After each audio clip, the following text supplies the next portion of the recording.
పేరు దుర్గా అండి. ఈయన 13 సంవత్సరాలుగా మీడియాలో చేస్తున్నారు. అయితే ఈయనకి ఇట్లా పక్షవాతం వచ్చింది.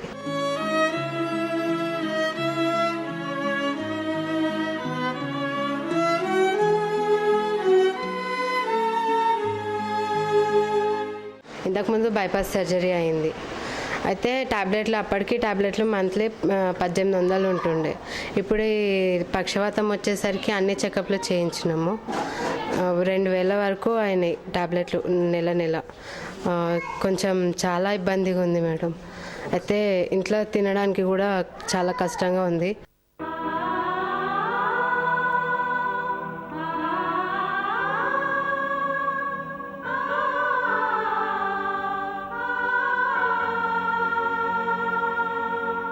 నేను ఈ వాచ్మ్యాన్ రూమ్లో ఉండి 1000 రూపాయలు రూమ్ ఫ్రీ ఇస్తారు, మీద 1000 రూపాయలు ఇస్తారు. ఇచ్చి పిల్లల్ని చూసుకుంటాను. నాకేమన్నా సాయం చేయండి మేడం.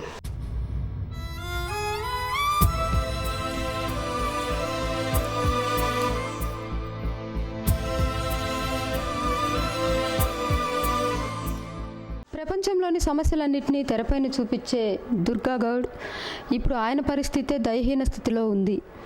13 సంవత్సరాలుగా మీడియాలో వర్క్ చేస్తున్న అతను 10 నెలల క్రితము పక్షవాతంతో మంచాన పడ్డాడు. ఆ పక్షవాతంలోనే ఫిట్స్ రావటము, తర్వాత ఆయన మందులకి ఇబ్బందిగా కలుగుతుంది. తర్వాత పిల్లలు తినటానికి కూడా చాలా దయహీన పరిస్థితిగా ఉందండి. వాళ్ళు తినటానికి కూడా లేదు. ఆయన మందులకి కష్టం అవుతుంది. ఆమె ఆడమనిషి ఒక్కటే కష్టపడి ఆ 2 పిల్లల్లో భర్తతో చాలా సతమతం అవుతుందండి. చాలా సమస్యల్లో ఉన్నారు. దయచేసి మీరెవరన్నా మానవత్వం కలిగిన వాళ్ళు ఎవరన్నా ఉంటే ఆ కుటుంబానికి కొంచెం సహాయం చేయగలరని ఆశిస్తున్నాము.